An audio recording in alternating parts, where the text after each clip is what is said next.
नमस्कार। रेडियो कार्यक्रम समृद्ध सिलिचोङको 106औं अङ्कमा तपाईलाई हार्दिक स्वागत गर्छु। म ध्यान कुलुङ। सिलिचोङ गाउँपालिका र सिलिचोङ मल्टिमिडियाको सहकार्यमा उत्पादन गरिएको यो कार्यक्रम सङ्खुवा सभाका 2 रेडियोहरूबाट प्रसारण हुने गर्दछ। सामुदायिक रेडियो खाँदबारी एफएमबाट हरेक बुधबार साँझ 6:30 बजे र रेडियो सङ्खुवा सभाबाट हरेक बिहिबार बिहान 7:30 बजे प्रसारण हुने गर्दछ। यो कार्यक्रममा सिलिचोङ गाउँपालिकाभित्र हुने गरेका क्रियाकलापहरू र गाउँपालिकाले गर्ने विकास निर्माण योजना तथा कार्यक्रम कार्यान्वयनका जानकारीहरू सेवाग्राही नागरिकहरूसम्म पुर्याउँछौँ। नागरिक र स्थानीय सरकार जोड्ने परिकल्पना सहित सुरु गरिएको यो कार्यक्रमले गाउँपालिकालाई समृद्ध बनाउन सघाउ पुर्याउने अपेक्षा राखिएको छ।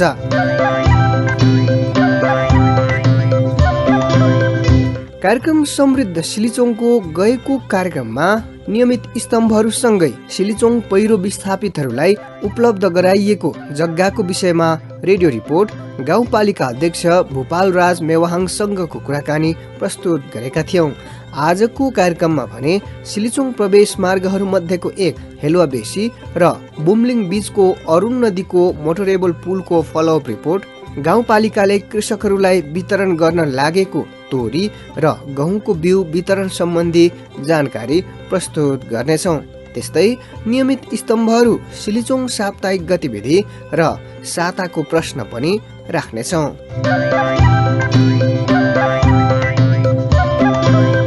कार्यक्रम समृद्ध सिलिचोङमा नियमित स्तम्भको रूपमा सिलिचोङ साप्ताहिक गतिविधि राख्दै आएका छौँ। गाउँपालिकाले प्रत्येक हप्ता गर्ने कार्यहरू, नागरिकहरूलाई दिने सेवा तथा सुविधाको बारेमा जानकारी यस स्तम्भमा प्रस्तुत गर्ने गरेका छौँ। आज पनि सबैभन्दा पहिले सुनौँ सिलिचोङ साप्ताहिक गतिविधि सहकर्मी अङ्किता घिमिरेबाट।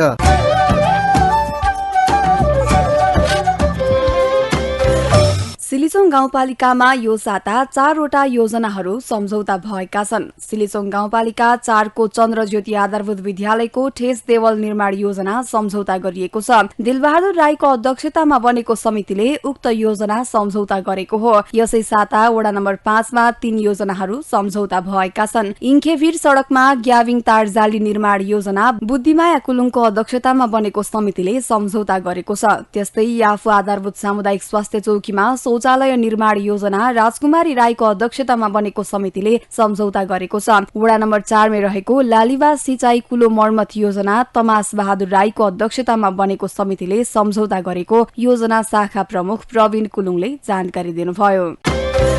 हेलुवा बेसी र बुमलिङ बीचको अरुण नदीको मोटरेबल पुल निर्माण गर्न ढिलाइ भएको गुनासोपछि सिलिचोङ गाउँपालिकाका अध्यक्ष भूपाल राज मेवाहाङ र साल्पा सिलिचोङ गाउँपालिका अध्यक्ष दौलत कुलुङले पुल निर्माण स्थलको अनुगमन गरेका छन्। अरुण नदीमा मोटरेबल पुल निर्माणको लागि गत चैत्रमा भोजपुरका संघीय सांसद सुदन किरातीले शिलान्यास गरेका थिए। शिलान्यासपछि काम ढिलो भइरहेको गुनासोका आधारमा अनुगमन गरिएको सिलिचोङ अध्यक्ष मेवाहाङले जानकारी दिनुभयो। पुलको सुरुवातको काम सड़क बिग्रेकोले केही ढिलो भएको निर्माण कम्पनीका प्रतिनिधि समीर खड्काले बताएको अध्यक्ष मेवाहाङले बताउनुभयो। 3 वर्ष अगाडि ठेक्का लागेको यो पुल ढिला गरी शुरू भएको हो। गत असारमा नै यसको निर्माण अवधि सकिएपछि थप 2 वर्षको म्याद थपिएको छ। सिलिचोङ गाउँपालिकाका कृषकहरूलाई उन्नत जातको गहुँ र तोरीको बिउ उपलब्ध गराइने भएको छ। स्थानीय कृषकहरूलाई लक्षित गरी 50% अनुदानमा उन्नत जातको बिउ उपलब्ध गराइने भएको हो। सिलिचोङ गाउँपालिका कृषि सेवा शाखाको चालु आर्थिक वर्षको कार्यक्रम अनुरूप सार्वजनिक सूचना जारी गरी इच्छुक किसानहरूलाई बिउ माग गर्न भनिएको छ। गाउँपालिकाले सूचना जारी गर्दै 50% अनुदानमा उन्नत गहुँको बिउ इच्छुक कृषक, कृषि समूह, कृषि सहकारी र कृषि फर्महरूलाई आवश्यकता अनुसार माग्न सकिने कृषि शाखा प्रमुख बिरोज कुलुङले जानकारी दिनुभयो। यस विषयमा विस्तृत जानकारी केही समयपछि कृषि शाखा प्रमुखबाट प्राप्त हुनेछ। सिलिचोङ गाउँपालिकाको विद्यालयहरूमा अध्यापन भइरहेको कुलुङ भाषाको पाठ्यपुस्तक परिमार्जन गरिने भएको छ। कुलुङ संघ र सिलिचोङ गाउँपालिकाको साझेदारीमा कक्षा 1 र 2 को पाठ्यपुस्तक परिमार्जन गरिने भएको हो। करिब 1 दशक अघि निर्माण गरिएको पाठ्यपुस्तक समयानुकूल परिमार्जन गर्न आवश्यक महसुस भएकोले परिमार्जन गर्नु परेको शिक्षा शाखा प्रमुख बुद्धि कुलुङले जानकारी दिनुभयो। सो पुस्तक परिमार्जनको लागि गाउँपालिकाले 2 लाख रुपैयाँ बजेट विनियोजन गरिएको छ। सिलिचोङ गाउँपालिकाको 16 वटा वटा विद्यालयहरूमा कुलुङ भाषा अध्यापन भइरहेको छ। कुलुङ भाषा हाल कक्षा 1 देखि 6 सम्म अध्यापन भइरहेको शिक्षा शाखा प्रमुख कुलुङले जानकारी दिनुभयो। सिलिचोङ गाउँपालिकामा कोभिड-19 विरुद्धको फाइजर खोपको दोस्रो मात्रा असोज 1 देखि 5 गतेसम्म लगाइने भएको छ। गत महिना लगाइएको 5 देखि 11 वर्ष उमेर समूहका बालबालिकाहरूलाई दोस्रो मात्रा खोप लगाइने भएको हो। बालबालिकाहरूलाई पालिकाका स्वास्थ्य संस्था र विद्यालयहरूमा खोप केन्द्र बनाई खोप लगाइने सिलिचोङ गाउँपालिका स्वास्थ्य शाखाले जनाएको छ। खोपको पहिलो मात्रा लगाएको मितिले 21 दिन पूरा भएपछि दोस्रो मात्रा लगाउन लागि स्वास्थ्य शाखा प्रमुख दिपेन्द्र कुलुङले जानकारी दिनुभयो। कोरोना भाइरसको संक्रमणबाट बच्न पहिलो मात्रा लगाइसकेका बालबालिकाहरूलाई दोस्रो मात्रा लगाउन नछुटाउन स्वास्थ्य शाखा प्रमुख कुलुङले अनुरोध गर्नुभयो। गत महिना 5 देखि 11 वर्षसम्मका 1021 जना बालबालिकाहरूले खोप लगाएका थिए।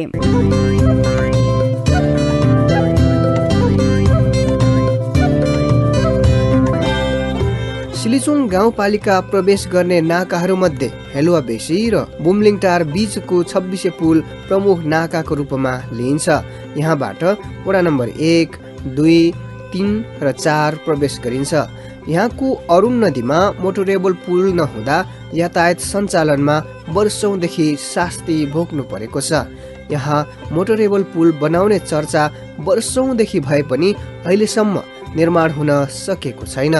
गत चैत्र महिनामा भोजपुरका सांसद सुधन किरातीले पुल निर्माणको शिलान्यास गरे पनि अहिलेसम्म निर्माण कार्य सुचारू हुन सकेको छैन।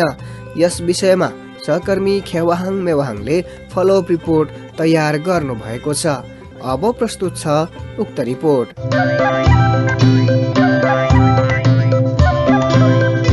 सङ्खुवासभा सदरमुकाम खादबारीदेखि करिब 27 किलोमिटरको दूरीमा पर्ने खादबारी नगरपालिका 11 हेलुवा बेसी र भोजपुरको बुमलिङटार बीचको अरुण नदीमा मोटरेबल पुल बन्ने आश्वासन बाँडिएको वर्षौं भयो। प्रत्येक निर्वाचनमा अरुणपारीको क्षेत्रहरूमा यहाँ मोटरेबल पुल निर्माण दलहरूको मुख्य नारा बन्छ। तर यहाँ पुल निर्माण गरिदिन देखाइएको सपना कहिल्यै विपनामा परिणत हुन सकेको छैन। गत वर्षको चैत्र 16 गते भोजपुरका सांसद तथा माओवादी केन्द्रका नेता सुदन किरातीले पुल निर्माण गर्न शिलान्यास गरेका थिए। उक्त पुल शिलान्यासका लागि खनिएको बाहेक यहाँ पुल निर्माण गर्न ठेकेदार पुगेको छ न त सांसद किरातीको नै चासो देखिएको छ। स्थानीय तहको चुनावकै मुखमा भए पनि पुलको शिलान्यास गरिएपछि पुल बन्ने झिनो आशा बोकेको स्थानीय ठेकेदार फर्केर नआएपछि निराश बनेका छन्। अरुण नदीको पुलमा बिरामी बोकेर तार्दै गरेका स्थानीय गोपाल दाहाल पुल बनाउने कहिले भन्छ कहिले बनिँदैन। अब हामीहरूलाई बाल यस्तो कति बिमारी भइरहेको छ। हामीहरूलाई चाहिँ अब त्यही बाटो छ। हामीहरूलाई चाहिँ अब बिमारीलाई चाहिँ अब खाद्यान्न लानु यहाँ इलाज हुन खाद्यान्न लानको लागि हामीहरूलाई धेरै दुःख परेर अब बिमारीको चाहिँ अब हामीहरूले भन्दा अरू हामीहरूको हिँड्ने मान्छेहरूलाई धेरै पीडा छ। अब पुल भइदिएको गाडीबाट सरेर हामीहरू चाहिँ अब लान्थ्यौँ, एउटा हामीलाई सहज हुन्थ्यो। अब तर त्यो जुन सरकार आउँछ, जुन चाहिँ अब नेता आउँछ, त्यसले पुल चाहिँ अब ट्याक्राको बनाइदिनु पर्छ। तर कुनै साल बनिएको त होइन, एउटा नक्सा देखाए जस्तो गर्छ। तर कुनै साल बनिएको पनि हामीहरूले हुन्छ, बनिन्छ भने हामीलाई लगभग आशा पनि अब त्यस्तै गर्दा भित्र जस्तो लाग्न थाल्यो। मित्र सञ्जीवनी, शङ्कर माली, महावीर कन्स्ट्रक्सन जेबीले निर्माण पारेर आयोजनाको म्याद गत असारमा सकिएको छ। दोस्रो पटकको लागि नवीकरण गरिएको यो आयोजनाको म्याद 2081 असार मसान्तमा सकिनेछ। दोस्रो पटक म्याद थपिएर पनि स्थलगत प्रगति शून्य हुँदा सिलिचोङ र साल्पा सिलिचो गाउँपालिकाका नागरिकहरू निराश बनेका छन्। अरुण वारी र पारी कच्ची सडक निर्माण भइसकेको भए पनि पुल नहुँदा स्थानीयले शास्ति भोग्दै आएका छन्। सिलिचोङ गाउँपालिका वडा नम्बर 4 का स्थानीय बलबहादुर कुलुङ 26 र सङ्खुवामा पुल नहुँदाखेरि हामीलाई कस्तो समस्या परेछ भने त्यहाँ आवत जावतमा त झलुङ्गे पुल छँदैछ। तर के हो भन्दाखेरि ठुलो हाम्रो भारीहरू सप्लाई गर्नु पर्दाखेरि चाहिँ हामीलाई धेरै नै कष्टकर छ। किन भन्दाखेरि त्यहाँ चाहिँ हामीले जुन अब 2 रुपियाँ केजी 3 रुपियाँ केजी तिरेर जानुपर्ने हुन्छ। त्यतिखेर पनि जुन भारी बोक्नेहरू छन् तिनीहरू 2-4 जनाको ग्रुप मात्रै छन् के, उहाँहरूलाई पनि धेरै पुकार्नु पर्ने हुन्छ। त्यसले गर्दा हामीलाई धेरै समस्या पारेको छ। त्यहाँका स्थानीयवासीले जे भनेको टाइममा जे अब उनीहरूले भारीलाई चाहिँ तार्नको लागि पनि एउटा जुन कामदारहरू पनि नपाइरहेको अवस्था, भएको हुनाले हामीले धेरै शास्ति खेप्नु परेको छ त्यहाँ अहिलेसम्म चाहिँ हामीले के हो भन्दाखेरि एउटा दुईवटा योजना पनि हामीले त्यहाँ गर्दाखेरि जुन यहाँदेखि लगिएको सामान चाहिँ त्यहाँ पुल नभएको हिसाबले एकदमै महँगी कस्टली त्यहाँ अब भएको छ। एकदमै समस्या छ किनभने इमर्जेन्सी हाम्रो जुन बिरामीहरू पर्दाखेरि पनि हामीले भनेको टाइममा पुर्याउन सकिँदैन, त्यसपछि डबल तिर्बल भाडा तिर्नु पऱ्यो। एउटा सिलिचोङदेखि आउँदाखेरि पुल छैन, सङ्खुवादेखि फेरि यता बोकेर भोजपुरको जुन बुमलिङ टारदेखि 26सम्म ल्याउँदाखेरि छुट्टै भाडा, त्यसपछि त्यहाँदेखि तारेर पनि 3 ठाउँ भाडा तिर्नु पर्दाखेरि हामी बिरामीले जुन स्थानीय ठाउँमा गर्न नसकेको उपचार पनि त्यहाँ लाग्ने जुन पैसाले हैन यहाँ ल्याउँदाखेरि चाहिँ एकदमै जुन भाडामा जाने हुँदाखेरि धेरै हामीलाई कष्टकर अहिलेसम्म बिताइरहनु परेको छ। त्यहाँका जनताहरूले जुन अब सामान्य उपचारको लागि पनि यहाँ आउँदाखेरि चाहिँ जुन भाडा दरले चाहिँ धेरै धेरै नै हामीलाई मारमा पारेको छ हैन। बहुप्रतीक्षित पुलको निर्माणमा ढिलाइ भएपछि सरकारवाला स्थानीय तहहरू सिलिचोङ गाउँपालिका र साल्पा सिलिचोङ गाउँपालिका अध्यक्षहरूले स्थलगत अनुगमन गरेका छन्। निर्माण कम्पनीको प्रतिनिधिहरूलाई निर्माण स्थलमा नै बोलाएर पुल निर्माण सम्बन्धी छलफल समेत गरेका छन्। गत असारमा नै निर्माण अवधिको म्याद सकिएपछि 2 वर्षको लागि म्याद थप गरिएको पाइएको सिलिचोङ गाउँपालिका अध्यक्ष भूपाल राज मेवाहाङले जानकारी दिनुभयो। समयमा नै निर्माण कार्य सम्पन्न नगरे निर्माण कम्पनीहरू जोखिममा पर्ने 2 अध्यक्षले सुझाव दिएको बताउनुभयो। लागत कस्ट जम्मा विथ भ्याट चाहिँ यसको 21 करोड 50 लाख रहेछ र यसको लगभग 19 करोडमा यो चाहिँ भ्याट बाहेकको कस्टमा बनिसक्नुपर्ने रहेछ र यसको उहाँहरूले मोबिलाइजेसन कस्ट भनेर लगभग 2 करोड जति चाहिँ पाउनु पनि भएको रहेछ।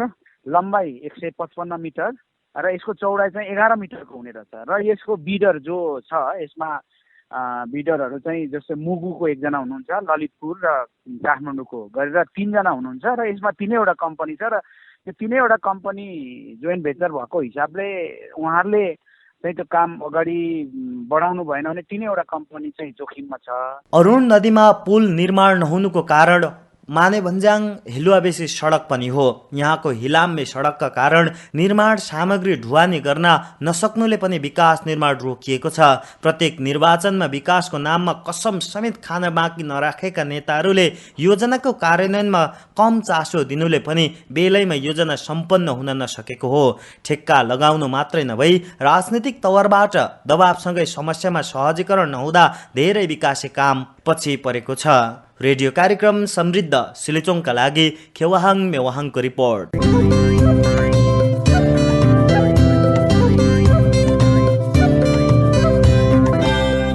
सिलिचोङ गाउँपालिकाले चालु आर्थिक वर्षको कृषि शाखाको कार्यक्रम अन्तर्गतका अनुदान तथा साझेदारी कार्यक्रमहरूको कार्यान्वयन प्रक्रिया सुरु गरेको छ। तोरीको उत्पादन बढाउने उद्देश्यका साथ 50% लागत साझेदारीमा इच्छुक किसानहरूबाट प्रस्तावना आह्वान गरेको छ भने गहुँ उत्पादन गर्न इच्छुक कृषकहरूबाट माग सङ्कलन गरिएको छ।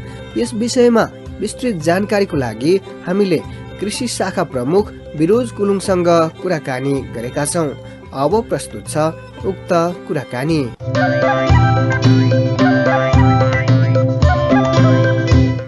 आज चाहिँ विशेषतः यो कृषि शाखाको कुरा गरिरहँदाखेरि पछिल्लो पटक सार्वजनिक भएको सूचनालाई मध्यनजर गरेर केही प्रश्न राख्दैछु सर। खासमा यो उन्नत जातको तोरी र गहुँको बिउ अनुदानमा चाहिँ गाउँपालिकाले अनुदानमा चाहिँ दिने भन्ने एउटा सूचना देखेका थियौँ हामीले, जारी भएको छ जुन गाउँपालिकाबाट। यो बिउ चाहिँ कसले, कहाँ, कसरी र कहिलेसम्म माग गरिसक्नु पर्ने हो र कसरी चाहिँ प्राप्त हुने हो, यसमा चाहिँ आम मानिसले, सामान्य मान्छेले पनि बुझ्ने गरी बताइदिनुहोस् न। हस्, धन्यवाद प्रश्नको लागि सर। यो खासमा उन्नत जातको गहुँको बिउ चाहिँ वितरण गर्ने हो। यो चाहिँ हाम्रो सिलिचोङ गाउँपालिकाको 11औं गाउँसभा मार्फत कृषि विकास शाखाको लागि, कृषि विकास शाखाको पनि पहिलो चौमासिक कार्यक्रमको लागि स्वीकृत कार्यक्रम मार्फत उन्नत जातको गहुँको बिउ खरिद, ढुवानी तथा वितरण कार्यक्रम 50% अनुदान सहयोगमा भन्ने शीर्षकबाट चाहिँ किसानहरूलाई गहुँको बिउ चाहिँ उन्नत जातको WK 1204 भन्ने जातको चाहिँ वितरण गर्न लागेको हो। तोरी चाहिँ उत्पादन कार्यक्रम भनेर राखिएको छ। यो चाहिँ बिउ वितरण गर्ने होइन, यो चाहिँ प्रस्ताव हामीले आह्वान गरेका छौँ। अनि यो चाहिँ दर्तावाला सिलिचोङ गाउँपालिकाभित्रका दर्तावाला कृषक समूह भयो अनि कृषि फर्महरू अनि सहकारीहरूले चाहिँ प्रस्ताव पेश गरेर उहाँको प्रस्ताव अनुसार कार्यान्वयन गर्ने हो। हामीले चाहिँ यो चाहिँ नगद अनुदान दिने हो। ए भनेपछि गहुँको चाहिँ बिउ नै दिने, तोरीको चाहिँ नगद चाहिँ उपलब्ध गराउने होइन? हजुर, उहाँहरूको चाहिँ उहाँहरूसँग प्रस्ताव मागेर उहाँहरूको प्रस्ताव अनुसार प्रस्तावमाथि छनौट गरेर अनि उहाँहरूले इस्टिमेट अनुसार काम गरिसकेपछि चाहिँ बल्ल उहाँहरूलाई अनुगमन गरेर काम सम्पन्न भइसकेपछि चाहिँ कार्यक्रम सम्पन्न भएपछि चाहिँ उहाँहरूलाई नगद चेक दिने भनौँ न, चेक हस्तान्तरण हुने हो। अनि त्यसो भए यो तोरी र गहुँको बिउ प्राप्त गर्नको लागि चाहिँ के प्रक्रिया पुरा गर्नु पर्यो र कहिलेसम्म चाहिँ पेश गरिसक्नु पर्ने हो? यो तोरी उत्पादन कार्यक्रमको लागि चाहिँ दर्तावाला कृषि संस्थाहरू, अघि पनि भने कृषि फर्म समूह र सहकारीहरूले असोज 9 गतेभित्र चाहिँ प्रस्ताव दर्ता गराइसक्नु पर्यो। त्यसपछि गहुँको बिउ पाउनको लागि चाहिँ प्रस्ताव दर्ता चाहिँ यहाँ कृषि शाखा सिल्चोङ गाउँपालिका कृषि शाखा ताम्कुमा दर्ता गराउनु पर्यो। अनि गहुँको लागि चाहिँ सम्पूर्ण दर्ता भएका अथवा नभएका सम्पूर्ण आम किसानहरूले वार्ड कार्यालयमा मागको निवेदन चाहिँ दर्ता गरायो भने, वार्ड कार्यालयमा दर्ता गराउनु हो भने त्यो अनुसार उहाँहरूको माग अनुसार चाहिँ हामी WK 1200 जातको गहुँको बिउ ल्याएर उहाँहरूलाई वितरण गर्नेछ। यसरी बुझौँ, तोरीको लागि चाहिँ कृषि शाखामा दर्ता गर्नु पर्यो, पेश गर्नु पर्यो। अर्को गहुँको लागि चाहिँ वडामा जानु पर्यो। अब त्यसो भए कतिसम्म पाउने, अधिकतम कतिसम्म चाहिँ बिउ पाउने अथवा अनुदान पाउने के छ यसको चाहिँ? यो चाहिँ कस्तो छ भने विशेष गरी गहुँको कुरा हो। गहुँको लागि चाहिँ हाम्रो अब गाउँपालिकाको बजेट अहिले चाहिँ ठ्याक्कै 3 लाख राखिएको छ, के अरे 1,50,000 राखिएको छ। अनि त्यसको सीमाभित्र रहेर हामीले ल्याउनु पर्ने हुन्छ। उहाँहरूको माग अब कति रहन्छ होइन, माग त्यही भएर सङ्कलन गरे हो। उहाँहरूको मागको आधारमा जम्मा हामी 3 लाख, उहाँहरूको आधा हाम्रो आधा गरेपछि 3 लाखको कार्यक्रम सञ्चालन हुने हो। अनि 3 लाखभित्रको एउटा बजेटको सीमाभित्र रहेर उहाँहरूको मागको आधारमा अब त्यसलाई चाहिँ कतिसम्म सम्बोधन गर्न सकिन्छ, उचित कसलाई दिँदाखेरि उचित हो त्यो पनि हेरेर चाहिँ हामी वितरण गर्नेछ। यसो गर्दाखेरि जस्तो गहुँ तोरीको कुरा आयो, यिनीहरूको त अब लगाउने हावापानी भूधरातल त फरक होला। यो बारेमा चाहिँ किसानहरूलाई जानकारी छ अथवा त्यस्तो कार्यक्रमहरू दिइएको छ, जानकारी गराउने कार्यक्रम, या यस्तो ठाउँका हावापानी भएकाहरूले चाहिँ लगाउन सक्नुहुन्छ है भन्ने त्यस्तो केही जानकारीहरू दिइएको छ? यो पनि महत्त्वपूर्ण कुरा हो। यो तपाईँको गहुँको बारेमा चाहिँ अब हामीले विगत धेरै वर्ष अगाडिदेखि नै पनि चाहिँ जिल्ला कृषि विकास कार्यालय हुँदा पनि यो WK 1204 जातका चाहिँ गहुँहरू वितरण भएर किसानहरूले खेती पनि गर्नुभएको छ होइन। राम्रो पनि भइराखेको हुनाले त्यो चाहिँ हाम्रो यो अब जुन चाहिँ यो उच्च पहाडी क्षेत्रमा र मध्य र उच्च पहाडी क्षेत्रमा चाहिँ हुने खालको खेती गर्दाखेरि राम्रो उत्पादन गर्ने खालको हुने खालको जात हो। त्यो भएकोले किसानहरूले धेरैले पहिलादेखि खेती गर्नुभएको छ। अनि त्यही चाहिँ हामीले वितरण गर्ने भनेर। तोरीको विषयमा चाहिँ अब तोरी नेपालको सन्दर्भमा लगभग सबै भेगहरूमा सबै चाहिँ हावापानी सबै क्षेत्र भनौँ एउटा सबैतिर चाहिँ खेती हुने गर्दछ।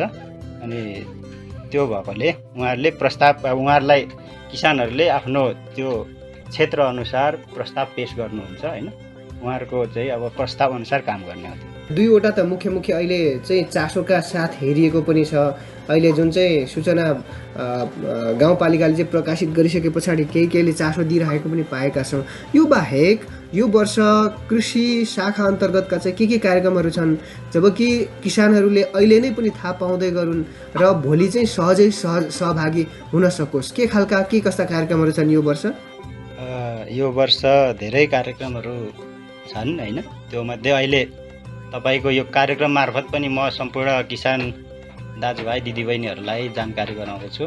यो पहिलो चौमासिक कार्यक्रम अन्तर्गतको उन्नत जातको तरकारी बिउहरू हामी वितरण गरिराखेका छौँ।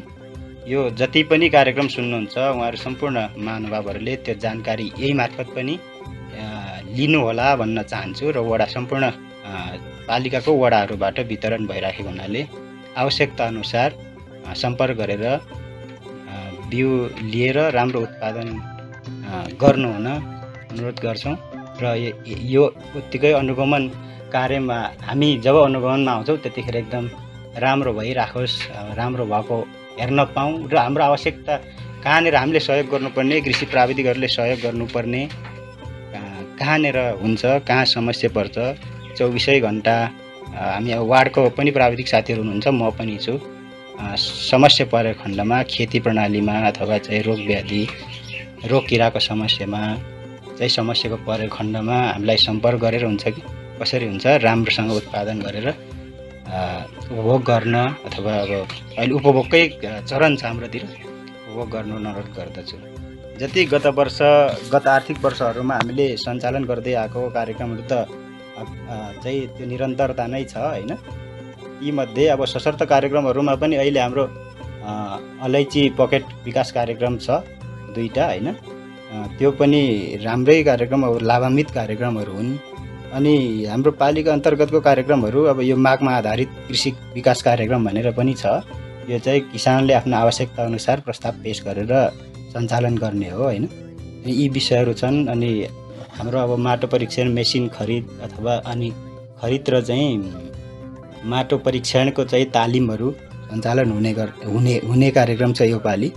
अनि यो दाते ओखर कार्यक्रम, दाते ओखर चाहिँ खेती कार्यक्रम पनि रहेको छ होइन। यो पनि चाहिँ अब कतिको सम्भावना हुन्छ, हुनु त हाम्रो क्षेत्रमा नयाँ हो, अब कतिको सम्भावना हुन्छ यो पनि छ कार्यक्रम नयाँमा। अनि यस्तै हो अब धेरै चाहिँ निरन्तरताकै कार्यक्रम गत आर्थिक वर्षको जस्तै छ। हाम्रो जति सिल्चोङ गाउँपालिका मार्फत सञ्चालन हुने कृषि विकास कार्यक्रमहरूमा किसानहरू जति किसान दाजुभाइ दिदीबहिनीहरूले लाई चाहिँ म एकदम चाहिँ चासो राखेर यहाँहरूले चाहिँ एउटा अपनत्व लिइदिनुहुन्छ, अपनत्व गरिदिनु होला, चासो लिइदिनु होला भन्न चाहन्छु।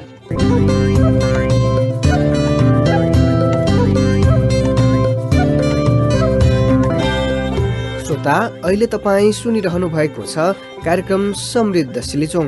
भर्खरै सुन्नुभयो तोरी र गहुँ उत्पादन गर्न इच्छुक कृषकहरूको लागि जानकारी। कार्यक्रममा अब साताको प्रश्न स्तम्भ राख्ने बेला भएको छ। सबैभन्दा पहिले अघिल्लो साताको प्रश्न र उत्तरको कुरा गरौँ। अघिल्लो साता सोधिएको प्रश्न थियो, हालै सम्पन्न निर्वाचनबाट सिलिचोङ गाउँपालिकाको उपाध्यक्ष पदमा को निर्वाचित भएका छन्? यो प्रश्नको सही जवाफ हो विकल्प नम्बर 3 देविता कुलुङ। यो प्रश्नको जवाफ 17 जना श्रोताहरूले मिलाउनु भएको छ। जवाफ मिलाउनेहरू मध्ये गोला प्रथा गर्दा छनौटमा पर्नु भएको छ सुभाष कुलुङ, सिलिचोङ गाउँपालिका 1 तेन्चोङ। सुभाषजी, तपाईँलाई हार्दिक बधाई। तपाईँले जित्नु भएको रिचार्ज ब्यालेन्स तपाईँको मोबाइल नम्बरमा पठाइदिनेछौँ।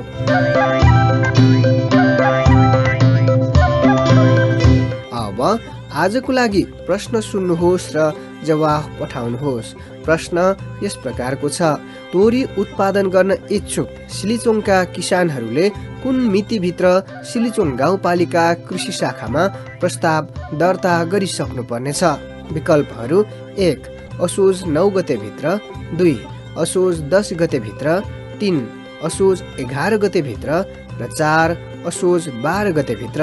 यो प्रश्नको जवाफ तपाईँको मोबाइलको मेसेज बक्समा गएर सिलिचोङको यस लेख्नुहोस्, एक स्पेस दिएर सही जवाफ कुन नम्बरमा छ त्यो नम्बर लेख्नुहोस् र आफ्नो नाम र ठेगाना समेत लेखी 98 030 0999 मा पठाउनुहोस्। सही जवाफ मिलाउनेहरू मध्ये गोला प्रथा गरी 1 जनालाई 100 रुपैयाँको रिचार्ज ब्यालेन्स उपलब्ध गराउनेछौँ।